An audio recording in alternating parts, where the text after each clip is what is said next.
The only ocean in the world named after a country, the Indian Ocean, and yet India, with 7,500 kilometers of coastline and ambitions of becoming the third largest economy, barely builds its own ships.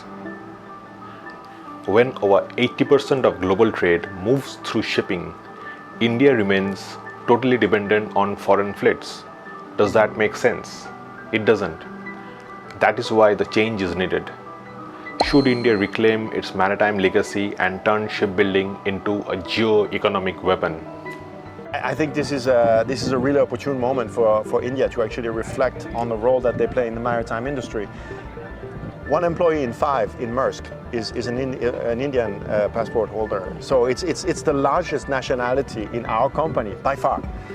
Most of our technology is sitting in our technology center here in Bangalore. We have big resource centers. So the footprint and the role that India is playing into the global supply chain, into the shipping and the maritime sector is outsized.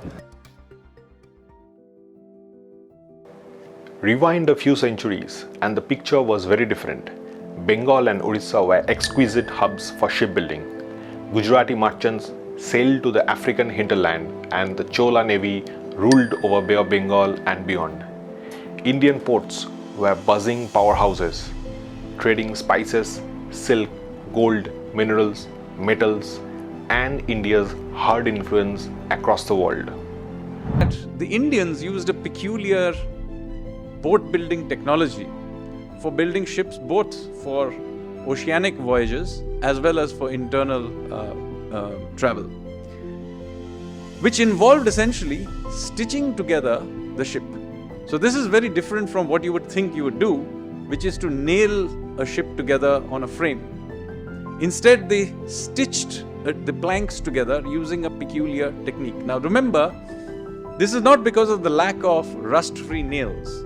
Indians were very highly advanced in metallurgy, and as you know from the Mehroli iron pillar, they actually knew how to make rust-free nails. This is a map of the Chola Empire in the 9th century. We've all heard about them. They brought the golden age in Tamil kingdom. But how did Chola kings conquer lands across the oceans? How did they beat kings in Indonesia or Malaysia? With a navy. Cholas were the pioneers of naval warfare in India. Their navy was unmatched in the Indian Ocean. Then came the colonial rule. Centuries of exploitation crippled the maritime strength, the vision, the adventure almost lost. We forgot our glorious maritime history, and then for 70 odd years, we were entangled into a landlocked continental perspective, focusing mainly on roads, rails, bridges, and airports. The result, once a maritime power now rents foreign ships to transport its own cargo. We forgot that oceans like forever could be our biggest vantage point. That single shipyard has more shipbuilding capacity than the entire U.S. naval shipbuilding industry. In 2023, more than half of the world's commercial shipbuilding came from China alone. The U.S. accounted for less than 1% of that. The seas of change are coming to China's shipbuilding sector. Industry giants China State Shipbuilding Corporation and China Shipbuilding Industry Company have announced plans to merge, creating a maritime manufacturing behemoth with annual sales topping $17 billion. HD Hyundai Heavy Industries turned a small fishing village into the busiest place in Korea and grew into an integrated heavy industries company with the world's #1 shipyard today. So the natural question comes, is India getting back into large-scale shipbuilding? How is India turning the tide to get things done? And what India aims to gain through this in a larger sense? Ambitious trade corridors like the IMEC and India's push to be the 10 trillion economy needs exponentially large maritime trade. But here is the challenge. Economic growth requires capacity, not just physical, but in securing supply chains, automation, data networks, and logistical infrastructure. This brings in why shipbuilding is so critical. Massive job creation. Shipbuilding requires a vast, skilled workforce, from designers, welders to marine engineers. Thousands of new jobs, a golden opportunity for India to engage the workforce across the spectrum in a time when shipping giants like South Korea and Japan are facing severe labor shortage. Economic multiplier effect. Shipping industry is core sector that brings together multiple rounds of disciplines: steel, metallurgy, electronics, software, logistics, and many other sectors. Strategic power. The one who owns and controls supply chains, naval assets, and trade routes holds a bigger geopolitical footprint. And here is a spark. Finally, India has begun executing one of the most ambitious shipping strategies in modern history. The goal: cut dependence on foreign fleets and make shipbuilding an economic and strategic asset. What is India's biggest asset? One of it is its strategic location. India is surrounded by water on three sides: the Indian Ocean, the Arabian Sea, and the Bay of Bengal. This gives India access to the world's most significant trade route. 65% of India's trade comes through the sea.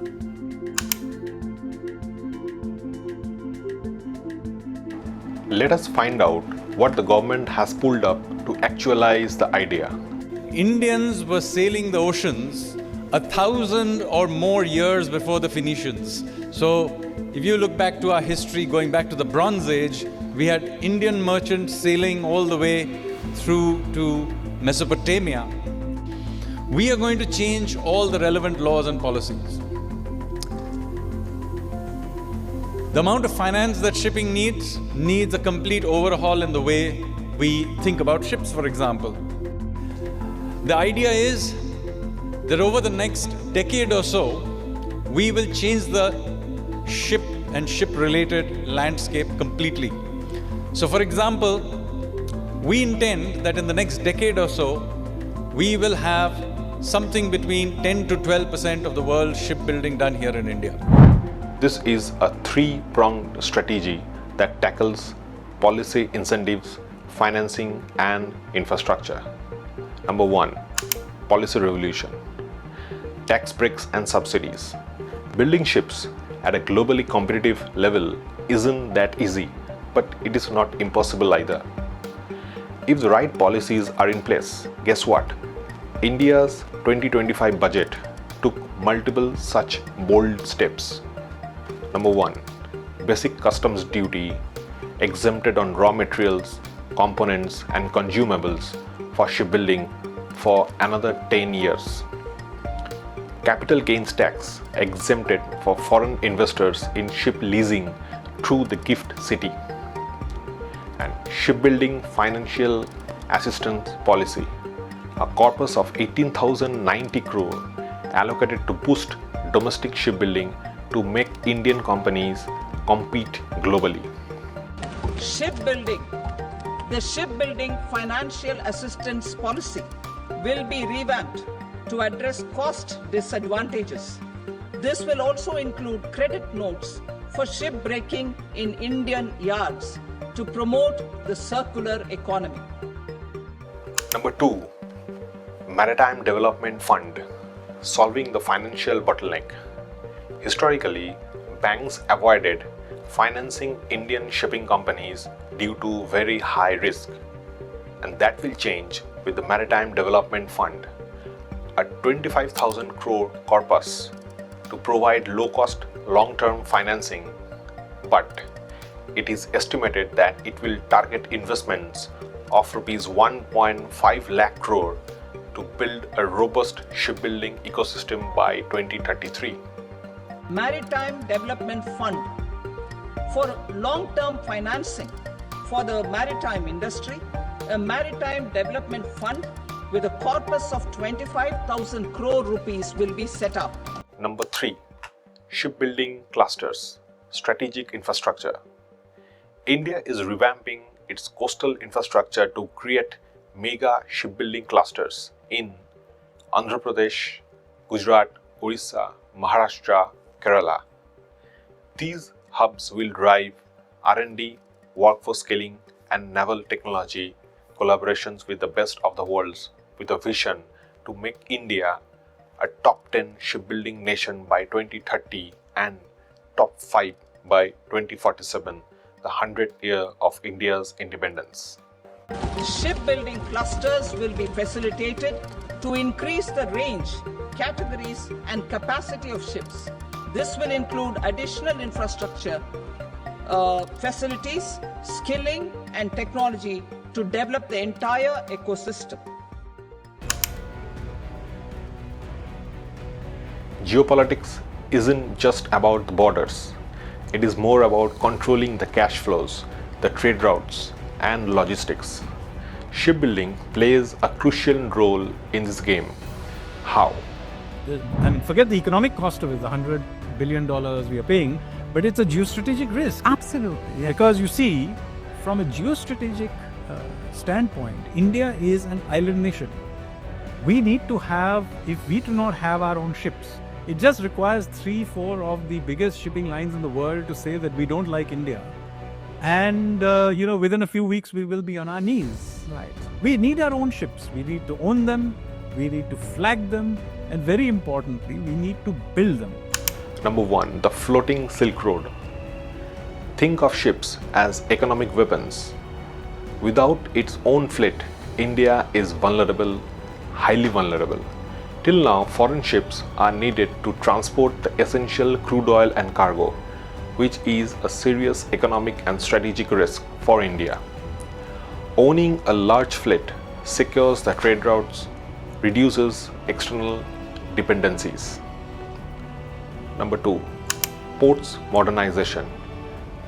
The logical next step would be that when private players like the Adani Group have been building world-class ports across the Indian coastline and even abroad, the obvious next step, own the ships that sail from these ports.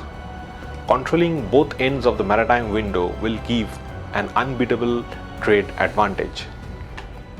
Number 3, shipyards as the new growth engines. Every decade sees new booming industries like IT in the 90s, green energy and semiconductors of the present day.